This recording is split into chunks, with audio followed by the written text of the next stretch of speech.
Salut à tous, on se retrouve pour l'épisode 2003 du Zap Image. On commence aujourd'hui en ce mardi 15 novembre avec des anniversaires et tout d'abord c'est Paulo Dybala. Il fête aujourd'hui ses 29 ans, le joueur de l'AS Roma, le joueur de l'Argentine. N'oubliez pas qu'il est bien présent dans la liste de l'Argentine pour la Coupe du Monde parce qu'il y avait une incertitude concernant son sort vu que c'était blessé. Il y a quelques semaines il sera bien présent, il fête son anniversaire aujourd'hui. Bonne anniv à Dybala. Et il y a aussi tous ces autres joueurs qui fêtent leur anniversaire aujourd'hui. On peut voir par exemple le sud-coréen Min-jae Kim, le défenseur de Naples, il fête aujourd'hui ses 26 ans. Et on peut voir aussi des clubs qui fêtent leur anniversaire aujourd'hui. Par exemple, l'équipe de Bâle, cette équipe suisse, 129 ans d'existence. Et l'équipe de Flamengo qui a remporté il y a quelques jours la Ligue des champions sud-américaine. Cette équipe brésilienne fête aujourd'hui ses 127 ans d'existence.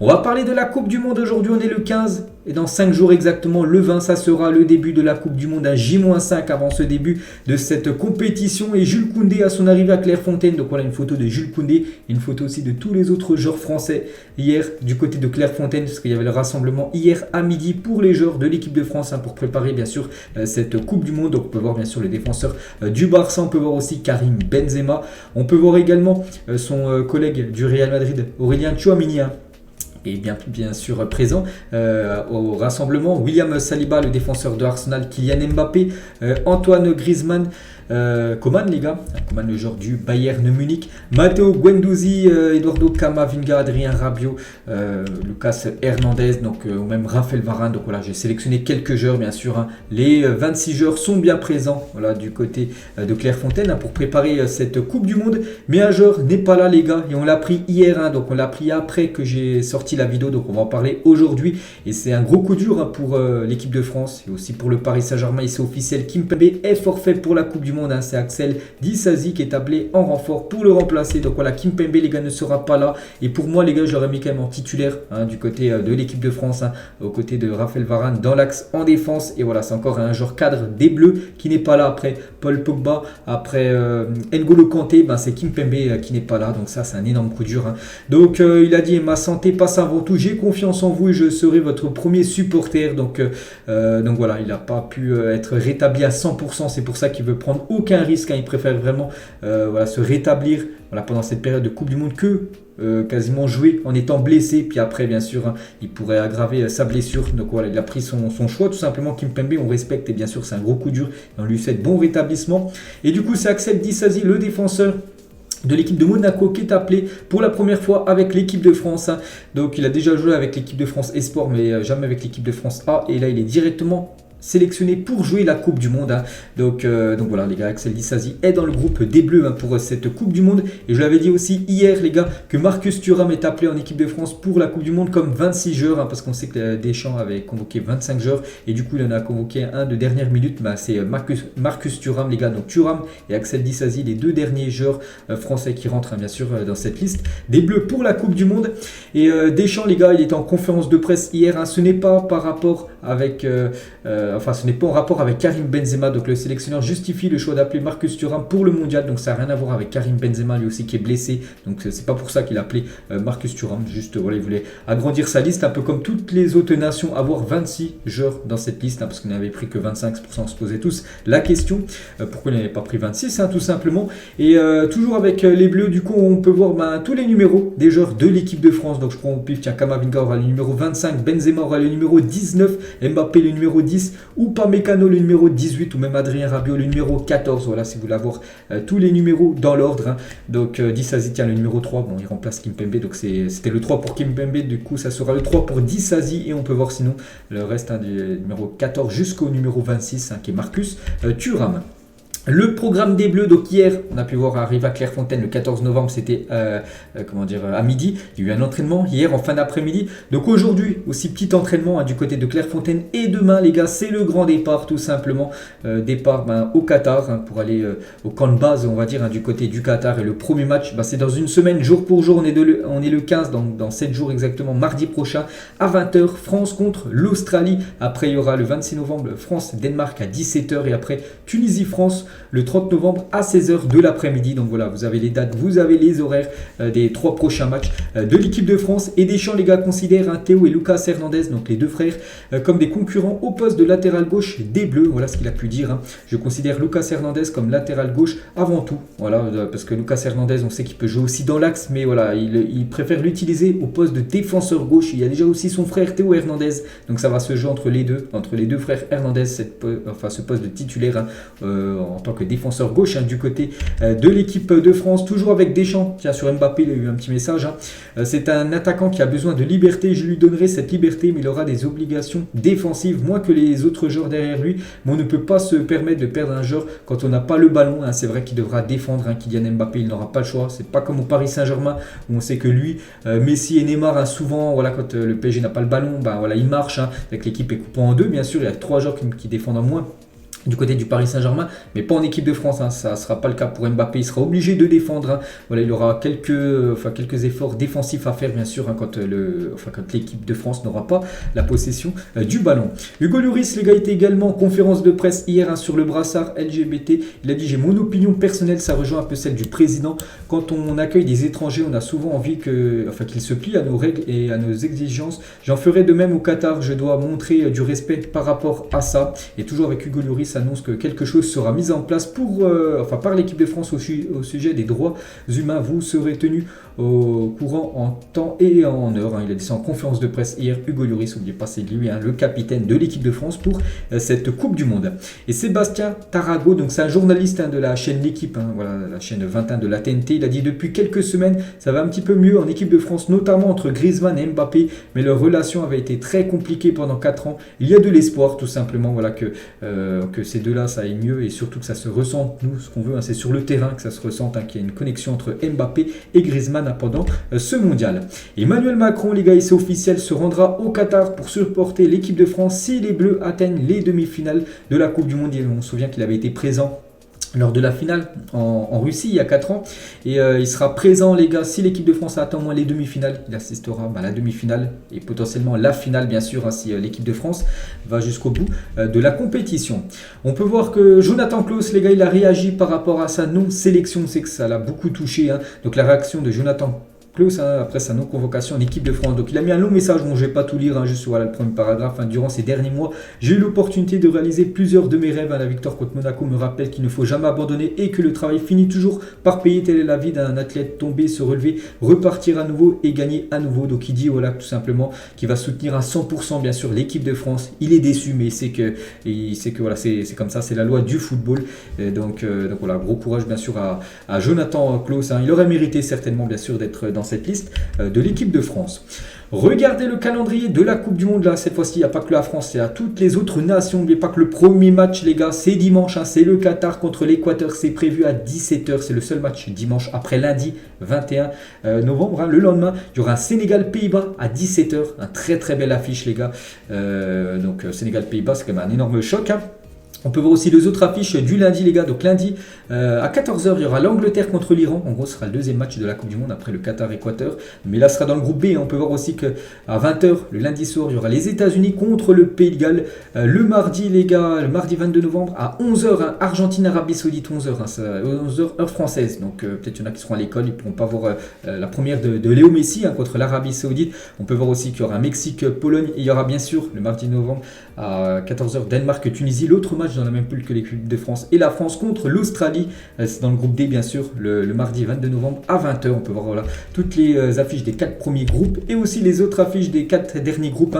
Donc la dernière équipe, la dernière confrontation, on va dire, pour la première journée, je crois que ça doit être le Portugal, les gars, qui doit jouer contre le Ghana, les gars. C'est le jeudi 24 novembre là, à 17h. Donc voilà, ce gros programme. Je vois Maroc, Croatie, les gars, mercredi matin, 11h du matin. C'est vrai que voilà, les horaires sont pas ouf. Donc il y a un Suisse-Cameroun aussi le jeudi à 11h du matin. Donc voilà, beaucoup de football, bien sûr, la semaine prochaine. C'est le début de la Coupe du Monde. Et les dernières listes ont été dévoilées. Ça y est, on connaît toutes les listes, les gars. Donc tout d'abord, la Tunisie, n'oubliez pas. 3e adversaire de l'équipe de France en phase de poule. On connaît tous les joueurs tunisiens voilà, qui sont sélectionnés tout simplement pour cette Coupe du Monde. On connaît aussi la liste du Mexique qui a été dévoilée hier, cette liste mexicaine avec des joueurs qu'on connaît tous comme comme Ochoa, bien sûr, l'ancien gardien par exemple de l'AS Ajaccio qui avait été énorme lors de la Coupe du Monde de 2018, et c'est quand même sa 5e Coupe du Monde, les gars, pour Ochoa. Le mur du Mexique est de retour, 5e Coupe du Monde consécutive pour Ochoa. Sinon on peut voir tous les autres joueurs bien sûr convoqués. On peut voir aussi la liste du Ghana, elle a été dévoilée également hier, donc voilà, tous ces joueurs ghanéens seront présents à la Coupe du Monde, et on peut voir que les frères Ayou, Jordan et André Ayou participeront à la Coupe du Monde. C'est la 2e fois qu'ils disputeront la compétition ensemble. On les félicite bien évidemment.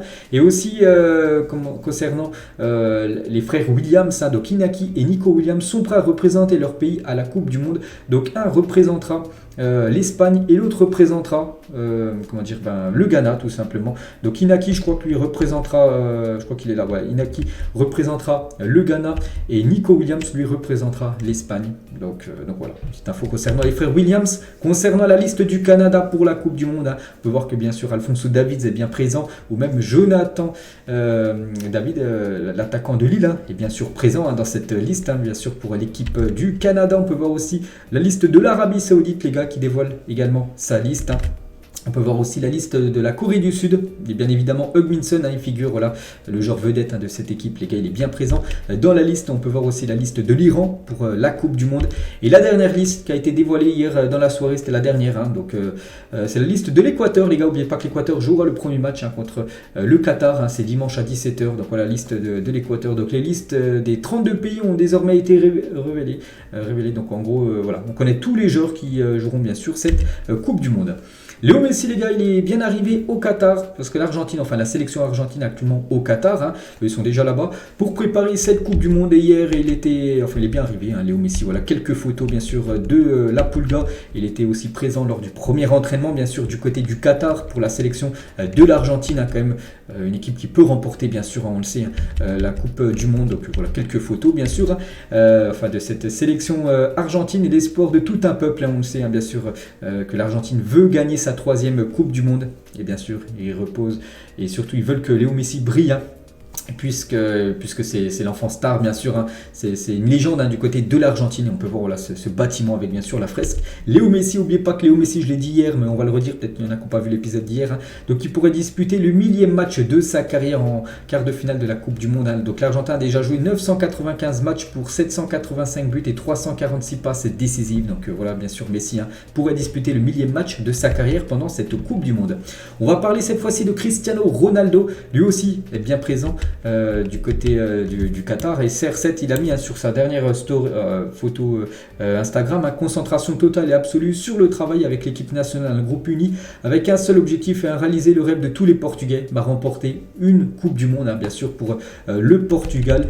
Donc Portugal a une très très belle équipe, on sait qu'il y a un énorme vivier de joueurs du côté de la sélection portugaise. On peut voir aussi la sélection anglaise, les gars, la photo officielle de la sélection anglaise pour la Coupe du Monde. N'oubliez pas que cette sélection anglaise a atteint comme les demi-finales de la dernière Coupe du Monde. Ils avaient perdu contre la Croatie, donc c'est une équipe aussi qui a atteint la finale du dernier Euro. Donc voilà, sur les 2 dernières grandes compétitions, l'Euro et la Coupe du Monde, elles ont très bien performé quand même. Les Anglais, mais ils n'ont pas réussi à remporter bien sûr un titre, Mais quand on voit bien sûr cette équipe de 26 joueurs, il y a du très très lourd, voilà, beaucoup en plus évoluent ensemble, en plus dans le championnat anglais, du côté de la première ligue. Donc voilà, il ne faut pas sous-estimer bien sûr cette équipe anglaise, je pense qu'ils peuvent aller loin. Bon, après il y a tellement d'équipes qui peuvent aller loin, après ça sera la meilleure bien sûr qui gagnera cette compète. Et on peut voir aussi les numéros des joueurs anglais pour cette Coupe du Monde, voilà, parce que j'ai parlé de l'équipe de France et aussi en Angleterre, on peut voir les joueurs en gros, les numéros des joueurs bien sûr pour cette Coupe du Monde. Xavi Simons lui a fait son arrivée avec la sélection néerlandaise, il n'avait jamais été convoqué avec l'équipe première des Pays-Bas, là chose faite en plus directement avec la Coupe du Monde, donc félicitations à Xavi Simons. On va parler aussi de l'Espagne, les gars. Luis Enrique annonce qu'il va faire des streams en direct sur Twitch pendant la Coupe du Monde, n'oubliez pas, c'est le sélectionneur de l'Espagne, le but sera d'avoir plus de contact avec les supporters, répondre à certaines questions et montrer la vie au Qatar tout en y créant plus de proximité. Donc voilà, il va tenir en gros une chaîne Twitch pendant cette Coupe du Monde, puis voilà, il répondra de temps en temps à des questions des fans espagnols. Donc une petite info concernant la sélection de l'Espagne. Et Fred Hermel, donc c'est un consultant RMC qui est consultant en Espagne, mais il parle bien sûr, il réagit du côté de RMC. Donc il a dit l'Espagne, ça devrait passer le groupe. Le problème, c'est les huitièmes de finale. Pour moi, ce n'est même pas un outsider. Personne en Espagne ne s'imagine être champion du monde. Donc voilà, pour Fred Hermel, en gros, du côté de l'Espagne, il ne pense pas du tout à remporter cette Coupe du Monde. On verra bien sûr. Il y a une belle sélection bien sûr du côté de l'Espagne. N'oubliez pas que l'Espagne a quand même l'Allemagne dans ce groupe de la Coupe du Monde. Tiens, on va parler de l'Allemagne, les gars. Antonio Rüdiger a décidé d'offrir tout l'argent qu'il touchera lors de la Coupe du Monde pour financer l'opération de 11 enfants du Sierra Leone, le pays d'origine de Samer. Donc très très beau geste bien sûr de la part d'Antonio Rüdiger. L'équipe du Maroc, les gars, sur leur compte Instagram, ils ont mis une publication, voilà, des joueurs marocains à l'entraînement pour préparer bien sûr cette Coupe du Monde. Et regardez qui a répondu, les gars. Minarit, un petit cœur avec le drapeau marocain, parce qu'on sait qu'Aminarit, les gars, du coup, il est forfait, on le sait, pour la Coupe du Monde. Et du coup, on connaît maintenant, il c'est officiel, je l'avais dit hier, c'était probable qu'il ait ça, et c'est bien ça, les gars. Donc il souffre d'une entorse des ligaments croisés du genou gauche, en gros, rupture des ligaments croisés. Donc en gros, ça sent pas bon. Souvent, les gars, quand je parle des joueurs comme ça, voilà, ligaments croisés, c'est quasiment 6 mois, 6 mois de repos, de rétablissement. Donc bien sûr, il est forfait pour la Coupe du Monde, il est quasiment forfait pour le reste de la saison du côté de Marseille. On voit beaucoup de force bien sûr. Amin Harit, et son papa, il a dit, il est dans un état psychologique très difficile et critique. Je le rejoindrai en France avant qu'il ne soit opéré. Peu importe qu'Amin ne participe pas à sa deuxième Coupe du Monde consécutive, nous lui souhaiterons juste un très bon rétablissement bien sûr. Donc voilà, qu'il revienne très fort bien sûr, le joueur Amin Harit. Et Axel Disasi, les gars, sur Instagram, je comprends que la frustration puisse faire dire des choses qu'on regrette par la suite. Moi le premier, mais il y a des limites, ça reste du sport. Grosse force à Amin dans cette épreuve. Il a mis ce message parce qu'il a été beaucoup critiqué ou même insulté, Axel Disasi, parce que c'est lui en gros qui a fait la faute, on va dire, sur Amin Harit, puis du coup Harit blessé. Donc il a mis ce message, voilà, en gros c'est 2 stories Instagram tout simplement, voilà. Donc il s'excuse et il envoie bien sûr beaucoup de force au joueur marocain. Et le communiqué de l'AS Monaco, le club d'Axel Disasi, donc soutient Axel suite à de nombreux messages haineux et racistes qu'il a reçus sur les réseaux sociaux. Le club monégasque apporte également son soutien à Amin Harit, gravement blessé. C'était dimanche soir lors du match entre Monaco et l'équipe de Marseille. Et Deschamps, les gars, il est en conférence de presse par rapport à ce qui s'est passé avec Amin Harit, parce qu'Axel Disasi, du coup, il a été appelé par Deschamps avec le forfait de Kimpembe. Le contact avec Amin, ça amène à une blessure relativement grave pour lui. Je lui souhaite le meilleur rétablissement, mais ce sont des actions de jeu de contact. Le football est un sport de contact. Voilà ce qu'il a pu dire Deschamps hier tout simplement sur cette blessure d'Amin Harit. Regardez le 11 type des joueurs manquants à la Coupe du Monde 2022 au Qatar, et des sacrés noms. C'est vrai que ça, c'est des équipes en gros qui ne sont pas qualifiées. Donc c'est pas des joueurs qui auraient pu être qualifiés. Non, ils ne sont pas qualifiés tout simplement, comme la Suède, comme l'Italie, comme la Norvège ou comme l'Algérie ou même l'Autriche avec David Alaba. On peut voir des sacrés noms. On peut voir Haaland, on peut voir Alaba, on peut voir Luis Diaz, on peut voir Mohamed Salah, même Zlatan Ibrahimovic. Donc tous ces joueurs regarderont bien sûr la Coupe du Monde à la télé. Et cette fois-ci, les joueurs qui auraient pu participer à la Coupe du Monde, ils ne sont pas blessés, mais n'ont pas été retenus, comme David Deria, comme Thiago Alcantara, comme Renato Sanchez, comme Ferland Mendy. Tous ces joueurs sont aptes, ils ne sont pas blessés, juste leur sélectionneur ne les a pas convoqués. On peut voir des grands noms comme Sancho, comme Roberto Firmino ou même Ivan Toney, l'attaquant sous-côté de cette équipe de Brentford. Là aussi des très grands noms bien sûr ne seront pas présents et bien sûr regarderont la Coupe du Monde à la télé.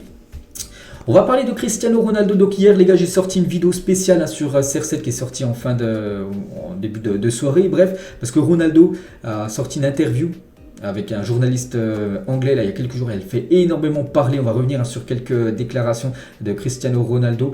Donc les critiques, je suis la personne la plus suivie au monde, ce n'est pas par hasard, voilà, qui se fait énormément critiquer. Cristiano Ronaldo, il a également dit à Gary Neville, ce n'est pas mon ami, il utilise mon nom pour gagner de la notoriété à la télévision, voilà, parce que Gary Neville, les gars, c'est un ancien joueur de Manchester United, et ancien coéquipier du coup de Cristiano Ronaldo, et voilà ce qu'il dit en gros, que c'est pas du tout son ami. Ronaldo, il aime pas en gros Gary Neville. Souvent Neville parle de Ronaldo, voilà, pour gagner de la notoriété à la télé. Alors, voilà ce qu'il dit. Bien sûr, il a été franc dans cette interview, on va dire. Cristiano Ronaldo, il a dit: je pense que les fans doivent connaître la vérité, je veux le meilleur pour Manchester, mais vous avez certaines choses dans le club qui n'aident pas à atteindre le haut niveau, comme Manchester City, Liverpool et même maintenant Arsenal. Bien sûr, il sait que, et surtout il dit que le club est très mal géré, cette équipe de Manchester United. Et le vestiaire de Manchester ainsi que Erik ten Hag n'ont pas du tout apprécié les déclarations de Ronaldo, un départ en janvier, certainement. Donc là, c'est vrai que j'ai dit 3 déclarations, les gars, mais il y en a plein d'autres. Il y en a au moins plus de vingtaine, bien sûr. J'ai tout mis hier dans l'épisode d'hier. Là, j'ai juste revenu sur quelques-unes. Donc voilà, c'est vrai que ça passe pas du tout. L'interview de Cristiano Ronaldo qui fait une bombe du côté de l'Angleterre. Donc une photo qui a très mal vieilli, Erik ten Hag avec CR7. Donc les deux souriants. On sait que Ronaldo, dans l'interview, il a dit qu'il ne respecte pas du tout son coach Erik ten Hag. Donc voilà, ça va être chaud, bien sûr, les retrouvailles entre le coach et bien sûr CR7, parce qu'actuellement Ronaldo est au Qatar pour préparer bien sûr cette Coupe du Monde. Et Ronaldo sur les propriétaires de Manchester United, donc la famille Glazer, il ne se soucie pas du club, là aussi un pic envoyé aux propriétaires, là, ceux qui sont tout au-dessus de Manchester United. Donc voilà, ça sent la fin quand même pour Cristiano Ronaldo, on va pas se mentir. Et Ronaldo, les gars, il va devoir payer une grosse amende, plus d'1 million de livres, quasiment plus d'1 140 000 euros pour ses propos envers Erik ten Hag, qui ne le respectait pas, que c'était un petit coach, tout ça, voilà. Donc du coup déjà grosse amende pour Cristiano Ronaldo. Bon, je pense pas que ça soit grave pour lui parce qu'il est milliardaire, voilà, je vous dis. Cristiano Ronaldo, il y aurait une pression sur Erik ten Hag pour s'assurer que CR7 ne représente plus jamais le club écrit le journal Télégraphe. Voilà, un journal anglais, voilà, qui ne représente plus jamais le club, donc en gros qui ne joue plus jamais du côté de Manchester United, qui ne, je sais pas s'il passe ses diplômes d'entraîneur, qui ne soit jamais l'entraîneur qui en gros qui représente plus jamais cette équipe des Red Devils. Donc voilà, ça sent le divorce, ça sent la fin. On voit pas du tout comment Ronaldo peut rejouer du côté de Manchester United. Une source bien informée a indiqué qu'il n'y aura aucune larme qui sera versée et lorsque Ronaldo quittera le club. Certains joueurs pensent que ces actes étaient déstabilisants alors que l'équipe montre une meilleure cohésion lors des derniers matchs, un petit peu mieux on le sait pour Manchester qu'en début de saison ça a été catastrophique. Donc voilà, bien sûr la situation actuellement de Ronaldo, et comme j'ai dit il devrait quitter cette équipe de Manchester, mais où va signer Cristiano Ronaldo? Et hier, grosse info hier qu'on a pris dans la soirée, vraiment plus tard, que toutes ces déclarations qu'il a pu faire. Donc Ronaldo et son agent Jorge Mendes ont rencontré le Bayern Munich la semaine dernière. Les responsables du club bavarois se sont déplacés en Angleterre pour discuter avec le Portugais. Donc voilà, peut-être Ronaldo, futur joueur du Bayern Munich. N'oubliez pas qu'il y a un mercato qui va commencer là le 1er janvier, peut-être pendant la fenêtre du mois de janvier, les gars, peut-être Ronaldo va signer du côté du Bayern. On avait déjà entendu cette rumeur l'été dernier, ça s'est pas fait, ça pourrait peut-être se faire, les gars. Donc Ronaldo est inquiet aussi de voir Léo Messi se rapprocher de son record de buts en Ligue des Champions. Un transfert au Bayern lui permettrait d'affronter son rival de toujours en février prochain, ce serait énorme quand même. Imaginez Ronaldo signe du côté du Bayern et du coup avec le Bayern, mais il affronterait le PSG en Ligue des Champions, parce qu'il peut jouer, les gars, parce qu'il y a deux listes, en gros les joueurs, il y a deux listes pour la Ligue des Champions qui sont inscrits. Donc là il y en a une au mois d'août avant les premiers matchs, et il y en a une autre pour les matchs élimination directe. Et bien sûr s'il signe du côté du Bayern, il sera certainement inscrit dans cette liste et il pourra jouer potentiellement contre le PSG. Ça pourrait faire un Ronaldo Messi, un Bayern PSG. Donc voilà, la situation actuellement de CR7 peut-être du côté du Bayern Munich. Le PSG n'avait pas payé une partie de la rémunération de Kylian Mbappé fin septembre. Les retards ont été rattrapés depuis, mais l'attaquant international français n'a pas du tout apprécié cela. C'est aussi pour cette raison que Mbappé a émis des envies de départ en privé en octobre dernier, explique le journal L'équipe. Donc voilà, on sait qu'il a un énorme salaire, c'est le plus gros salaire au monde, tout simplement, Kylian Mbappé. Et en gros, il y a eu des retards par rapport à son salaire, puis il n'a pas du tout apprécié tout ça. Donc après, voilà, tout a été en règle. C'est peut-être aussi pour ça qu'il a il a envie de quitter le club. On avait entendu cette rumeur il y a quelques semaines. Eden Hazard, il a dit: je ne veux pas quitter le Real Madrid, peut-être que ma situation changera après la Coupe du Monde, je veux montrer à l'entraîneur que je mérite de jouer plus. C'est vrai que du côté de la Belgique, on pense qu'il va commencer titulaire en Coupe du Monde, qu'il va avoir beaucoup de temps de jeu, mais du côté du Real Madrid, c'est totalement l'inverse, il ne joue jamais Eden Hazard. Il veut montrer tout simplement lors de cette Coupe du Monde que c'est encore un très grand joueur, le joueur belge. Et son coach, Ancelotti, c'est Zlatan qui parle d'Ancelotti: j'ai eu de la chance de t'avoir comme coach, mais toi aussi tu as de la chance de m'avoir eu comme joueur. La chance que j'ai eue, c'est surtout de te connaître en tant que personne. En tant que personne, tu es encore plus fort qu'en tant que coach. Voilà le très beau message de Zlatan envers Ancelotti, son ancien coach qu'il avait eu du côté du Paris Saint-Germain à l'époque. Et il y a 10 ans, les gars, jour pour jour, c'était un 15 novembre 2012. Et Zlatan Ibrahimovic marquait ce but de 30 mètres contre l'Angleterre, l'un des plus beaux buts de l'histoire du football. Donc c'est un retourné, mais c'était un retourné plus de 30 mètres. Il n'était pas du tout dans la surface de réparation, il était très loin, quasiment Bon, peut-être pas au rond central, mais voilà, proche quand même du rond central. Il avait marqué un retourné acrobatique incroyable. Donc voilà, c'était il y a 10 ans, jour pour jour, ce but phénoménal de Zlatan Ibrahimovic. On va parler de Sergio Rico, le troisième gardien du côté du PSG, derrière Donnarumma et Keylor Navas. Et dimanche, il y avait un match, Paris contre l'AG Auxerre, et il a subi une tentative de cambriolage pendant le match, PSG Auxerre. Lors de son arrivée chez lui, le gardien espagnol a surpris un voleur qui a pris la fuite en oubliant son sac à dos. Donc voilà, bon, il n'a pas été cambriolé parce que le cambrioleur était chez lui quand Sergio Rico est rentré dans son appartement, donc il a pris la fuite, mais bon, il a laissé son sac à dos, peut-être qu'il va se faire retrouver, bien sûr, ce cambrioleur. Le look de Reece James, le défenseur droit de l'Angleterre, bon, il est forfait, on le sait, pour la Coupe du Monde, bon, actuellement, mais il est en vacances, rétablissement, donc voilà, son look, je sais pas si c'est un pyjama, je sais pas c'est quoi, voilà, donc voilà, petite info, peut-être un fan de l'Inter Milan, avec... pourquoi je dis l'Inter, parce que c'est du bleu et du noir, voilà, donc un peu surprenant, on va dire, le look de Reece James. Le club anglais d'Ashton United, qui évolue en 7ème division anglaise, a proposé à Manchester City de se faire prêter Erling Haaland pour une durée de 28 jours. Cela permettrait aux Norvégiens de garder le rythme pendant la Coupe du Monde qui nous dispute pas avec sa sélection, bien sûr, vu que la Norvège n'est pas qualifiée. Donc voilà, ce club, ils ont comme osé demander à Manchester d'avoir le prêt pendant 28 jours pendant la période de la Coupe du Monde. Donc Erling Haaland, ça peut se faire, mais bien sûr Manchester City ne va jamais lâcher Erling Haaland. Imaginez, il se blesse, les gars, imaginez, il se fait une rupture des ligaments croisés là pendant qu'il joue avec un club de 7ème division. Donc non, c'est impossible. Mais bon, ils ont tenté quand même, cette équipe de Ashton United. On va parler de l'AS Saint-Etienne qui termine la première partie de saison à la dernière place de Ligue 2. Rien ne va actuellement du côté de Saint-Etienne. 7 défaites pour 3 victoires en 15 matchs, 28 buts encaissés, la pire défense du championnat. Donc voilà, c'est une catastrophe. La descente aux enfers ne s'arrête plus pour les Verts. N'oubliez pas, il y a 4 descentes et actuellement, ils sont bons derniers de la Ligue 2, cette équipe des Verts. On revient 2 ans jour pour jour en arrière. Javier Mascherano mettait un terme à sa carrière professionnelle. L'ancien défenseur du FC Barcelone, il a joué aussi dans quelques autres clubs, mais aussi genre aussi de l'Argentine. Mascherano, donc il y a 2 ans jour pour jour, lui et le football, c'était fini. Donc actuellement, je crois qu'il a passé ses diplômes d'entraîneur. Javier Mascherano, parti s'exiler en MLS. Denis Bouanga a remporté la MLS Cup avec les Los Angeles FC. Donc c'était il y a quelques jours, où bien sûr Gareth Bale a remporté aussi ce titre. On peut voir au-dessus de l'écusson de Los Angeles, on peut voir l'étoile, première étoile bien sûr, par rapport à leur première victoire en MLS Cup. On va parler de Montpellier, les gars, qui confirme que Romain Pitot au poste d'entraîneur jusqu'à la fin de la saison depuis son arrivée après le limogeage d'Olivier Dalloglio.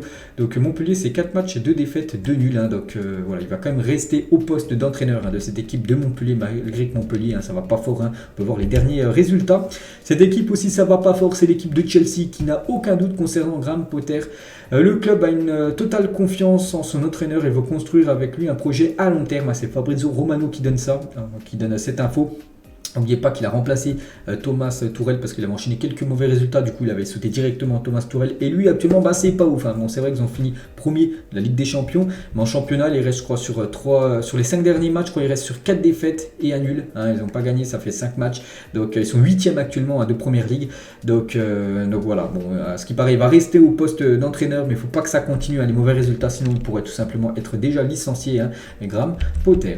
On va parler de Igor Tudor, les gars, plus 4 points. L'OM de Tudor a 4 points d'avance sur l'OM de Sampoli après 15 journées de Ligue 1 disputées par rapport à la saison dernière. Et cette saison, en gros, il y a eu plus de points obtenus par Igor Tudor, 4 points de plus que l'Olympique de Marseille de Sampoli de la saison dernière. On peut voir qu'Igor Tudor, il était très content après la victoire du côté de Monaco dimanche. Donc bien sûr, regardez la joie bien sûr d'Igor Tudor après la victoire 3-2 en toute fin de match des Marseillais. Tiens, on va parler d'un autre Marseillais, les gars, c'est Gerson. Est arrivé à Rio de Janeiro, c'était samedi soir, donc là il y a quelques jours, son père a déclaré aux médias qu'il souhaitait retourner à Flamengo. Voilà, cette équipe a gagné la dernière Ligue des Champions sud-américaine, donc on sait qu'il veut quitter cette équipe de Marseille parce que Igor Tudor ne le fait plus jouer et on peut comprendre qu'il a envie de quitter Marseille, Gerson, donc il devrait retourner du côté du Brésil. Ronaldinho était de retour sur le terrain lors d'un match de charité pour la fondation du pape François, We Play for Peace. Donc voilà quelques photos de la légende Ronaldinho, les gars, qui a c'est, on va dire, les crampons pour un match de charité, bien sûr. Ronaldinho, l'ancien joueur du Paris Saint-Germain, l'ancien joueur de Milan, même l'ancien joueur du FC Barcelone. Lui aussi, les gars, ancienne légende, c'est Ruud Gullit, les gars, regardez avec le maillot des Pays-Bas lors de la Coupe du Monde 1988. Un très très beau maillot, bien sûr, hein, toujours de couleur orange. Hein. Voilà pour cette sélection néerlandaise. N'oubliez pas que les Pays-Bas, les gars, ont quand même atteint 3 fois la finale d'une Coupe du Monde. Hein, et ils n'ont jamais gagné. Voilà, ils ont toujours perdu en finale hein, cette sélection néerlandaise. Roncero, les gars, donc c'est un journaliste espagnol, il a dit par rapport au geste hein, de Kylian Mbappé sur Kay Ruiz, hein, donc c'était le joueur de la GOCR, mais ancien joueur du Paris Saint-Germain. Il a dit ce que Mbappé a fait aujourd'hui est une grossièreté inadmissible chez un joueur pro. Depuis qu'il a dit non à Madrid, sa vie perso a été un désastre avec des gestes arrogants et un manque alarmant de savoir-être. Hein. Tu n'es pas bon pour ce Madrid gamin. Donc voilà ce que dit Roncero en gros, que voilà, Kylian Mbappé n'a rien à faire hein, du côté du Real Madrid. Hein, il serait pas bon tout simplement pour l'image hein, du club madrilène par rapport à des gestes hein, qu'il a pu faire là, comme ce qu'il a fait contre la GOCR il y a quelques jours.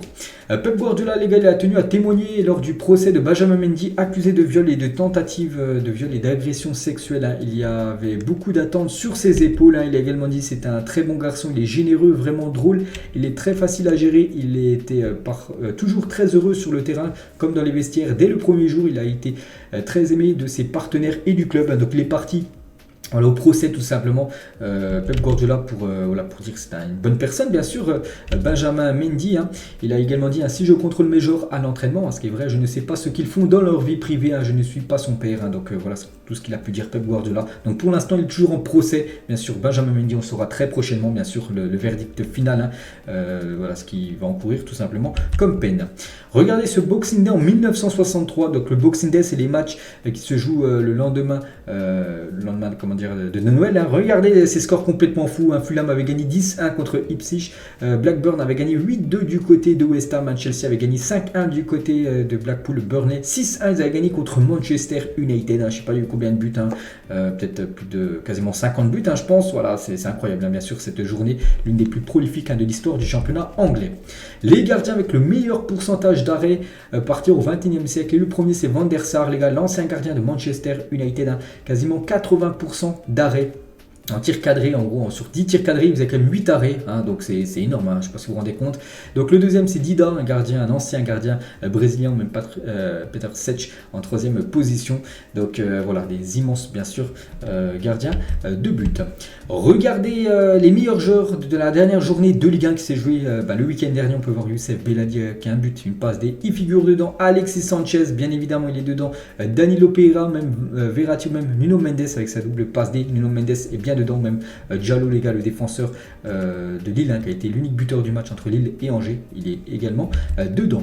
Regardez les meilleures attaques du top 5 européen cette saison, et l'équipe qui a marqué le plus de buts, les gars, c'est l'équipe du Bayern Munich, 49 buts, hein, toutes compétitions confondues, devant le PSG 43 et Manchester City 40, hein, voilà des grosses attaques bien sûr, hein, donc les plus gros clubs bien sûr de la planète. Et on finit aujourd'hui, les gars, on revient sur Cristiano Ronaldo, hein. Donc une question très simple.